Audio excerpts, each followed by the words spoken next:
Bonjour, alors aujourd'hui je vais aborder une nouvelle polarité, toujours dans le cadre éclairage sur les polarités, pour suivre également le cycle naturel de la vie. Nous sommes en fin de cycle, on arrive en fin d'année et nous allons donc commencer également une nouvelle année.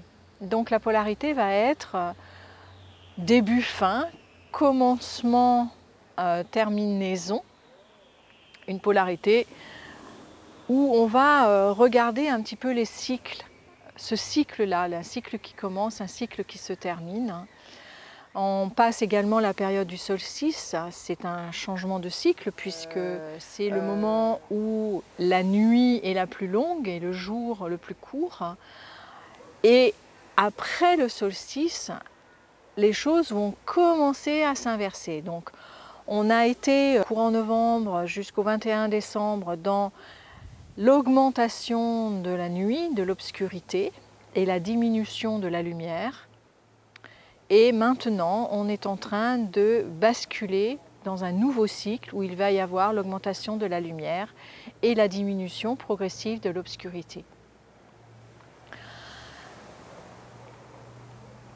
Je trouve qu'aborder ce sujet en fin d'année est intéressant parce que souvent il y a les résolutions au Nouvel An, on a tous conscience qu'on change de cycle, on clôture une période et on ouvre un nouveau chapitre dans notre vie.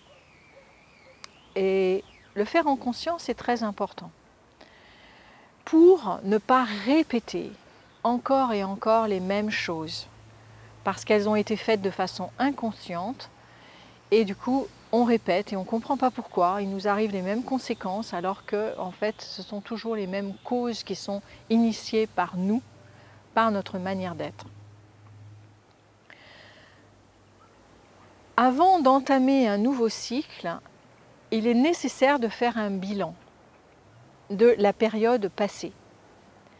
Donc de prendre un temps, si on parle de l'année, de prendre un temps pour regarder pendant tout 2020 ce que j'ai fait, en reprenant mois par mois les différentes étapes de ma vie, qu'est-ce qui s'est passé dans ma vie et comment s'est déroulée mon année avec peut-être des hauts et des bas et de reprendre chaque chose et peut-être se demander si c'était à refaire, comment je le ferais différemment. Simplement pour prendre conscience qu'il y a différentes manières d'appréhender les événements de notre vie et revoir les événements passés à la lumière de ma conscience d'aujourd'hui peut m'aider à envisager d'autres solutions, d'autres opportunités, d'autres hypothèses quant à la façon dont je pourrais mener les choses. La fin d'un cycle, c'est aussi une forme de deuil parce que quelque chose s'achève, quelque chose est fini.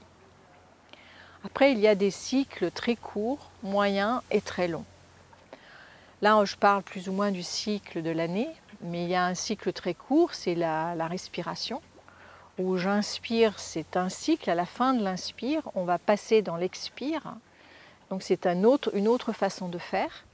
En fait, tout dans notre vie est cyclique.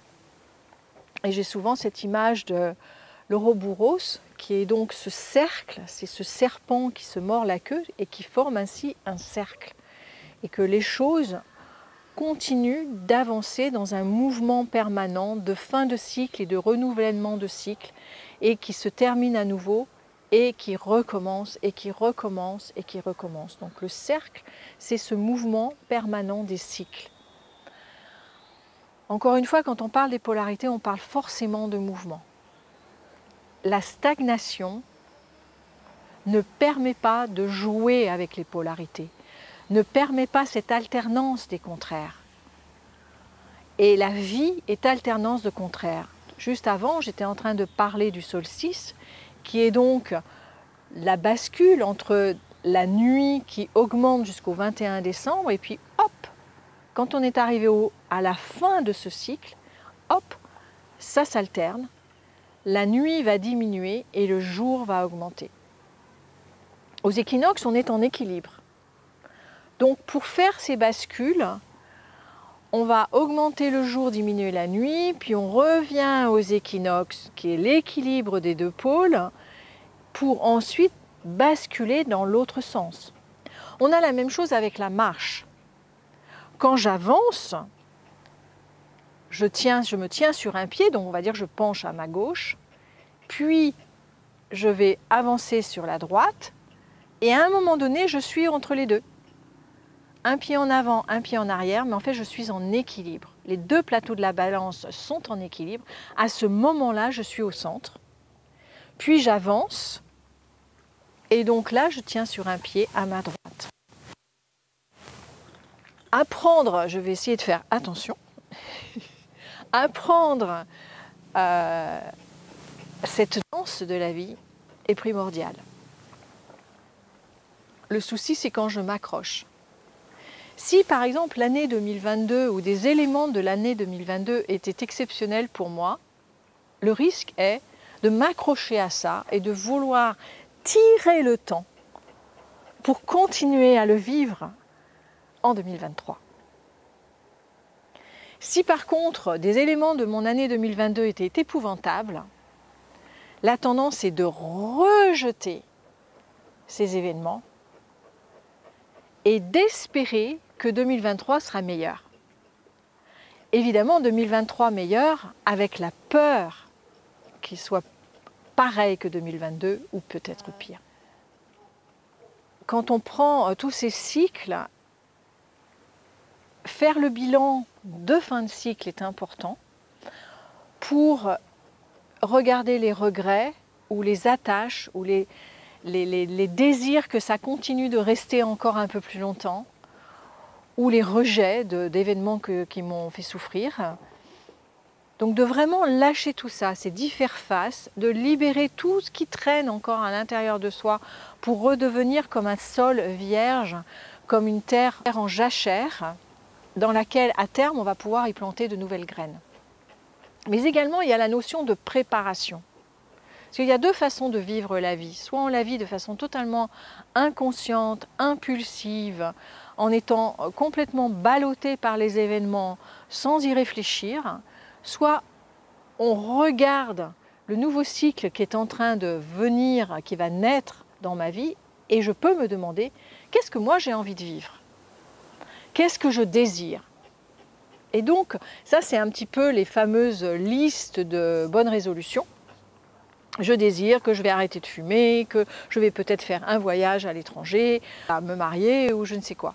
Donc ce que je désire, c'est est-ce que ça fait partie de mon désir profond? Et là justement, dans la vidéo précédente, je parlais de solitude, donc juste d'introspection, de se regarder, de sentir qu'est-ce qui est bon pour soi, et de faire un bilan et de se poser la question, bon voilà, moi j'aimerais bien changer de travail par exemple. Donc quelles seraient les étapes pour atteindre cet objectif? Donc de commencer à me préparer à ce nouveau projet, cette nouvelle façon d'être dans mon futur. Par exemple, un autre changement de cycle auquel je pense, c'est femme enceinte qui ensuite accouche et devient maman de son bébé. Ce sont deux cycles complètement différents.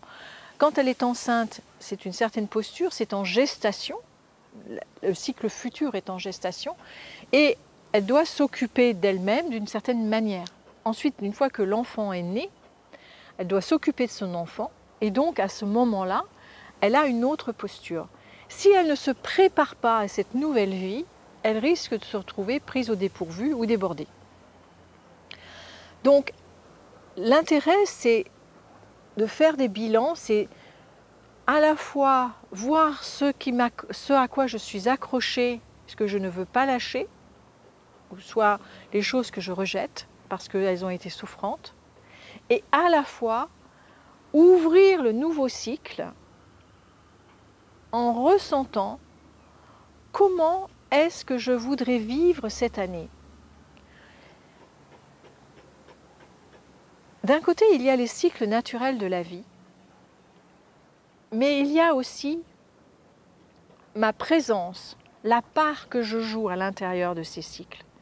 C'est un partenariat. J'ai une part à jouer. Cette part à jouer dépendra bien sûr de mes désirs ou de mes résistances intérieures. Mais je peux être actrice, acteur de ma vie et proposer à la vie quelque chose. Proposer à mon environnement quelque chose. Proposer des idées, proposer des projets. Après, il se peut que ceci ne se réalise pas parce que ça ne fait pas vraiment partie d'éléments de mon chemin de vie. Mais au moins, je suis actrice, acteur de ma vie. J'en prends la pleine responsabilité et j'agis en fonction de ce que je sens qui pourrait être juste pour moi. Ensuite, je fais le bilan et je réajuste, et je réajuste, et je réajuste sans cesse. En fait, je suis en interaction avec la vie, je suis en dialogue avec la vie. J'avance, je vois ce que la vie me répond. Quelque chose me dit que ouais, c'est une bonne idée, mais pas tout à fait ça, donc je réajuste. Et je réajuste encore, et je réajuste encore. Et à un moment donné, je suis sur ma ligne personnelle de vie. Et là, étonnamment, il y a des synchronicités, il y a des coïncidences qui font que je suis aidée dans mon avancée dans ce projet. Je vous souhaite un bon bilan. Je vous souhaite de démarrer ce nouveau cycle. Alors il y a un petit exercice qui est assez sympa à faire, on y croit ou on n'y croit pas, mais moi je trouve que c'est assez chouette. C'est que les 12 premiers jours de l'année représentent les 12 mois de l'année. Donc prenez des notes et observez ce que vous avez vécu le 1er janvier, qui pourrait représenter tout le mois de janvier, ce que vous vivez le 2 janvier, qui pourrait représenter le mois de février, et ainsi de suite. Et vous allez planter vos graines. Donnez-vous par exemple ces 12 premiers jours de l'année pour planter vos nouvelles graines. Et puis vous verrez si elles vont germer ou si elles ne vont pas germer, mais en tous les cas, déjà de commencer cette création intérieure, personnelle, de la vie que vous désirez avoir, que vous osez avoir. J'avais lu il y a pas mal d'années de ça un livre d'un maître qui s'appelait Arnaud Desjardins, et c'était l'audace de vivre. Et à l'époque, j'étais quelqu'un de très timide et en fait j'avais très peur de prendre des risques et d'oser faire des choses dans ma vie. Et quand j'ai vu ce titre et que j'ai lu ce livre, ça a vraiment été très porteur pour moi et ça m'a donné un élan. L'audace de vivre, c'est un mot extraordinaire, c'est vraiment d'oser. D'oser vivre et d'oser faire des erreurs et d'oser réajuster en fonction des erreurs qui ne sont pas des erreurs, qui sont des expériences. Donc voilà, j'ai envie de vous dire, ne vous accrochez pas aux choses que vous voudriez garder de l'année 2022. Lâchez les choses négatives qui vous ont fait souffrir. Respirez à travers ces choses, libérez vos colères, vos tristesses, vos peurs. Et ensuite, entrez à pieds joints dans la nouvelle année en ayant cette audace, cette créativité pour construire la vie que vous aimeriez vivre dans ce nouveau cycle qui s'annonce à travers les saisons, janvier étant un mois d'hiver, donc c'est un mois de gestation, et ensuite petit à petit vous arriverez au printemps en train de faire naître des petits bourgeons, des nouvelles idées, la récolte en été, et puis à nouveau l'automne et l'hiver pour les bilans. Donc je vous souhaite une très belle fin d'année et très belle année 2023, pleine d'énergie et pleine de nouvelles expériences. Et je vous dis à bientôt pour d'autres vidéos.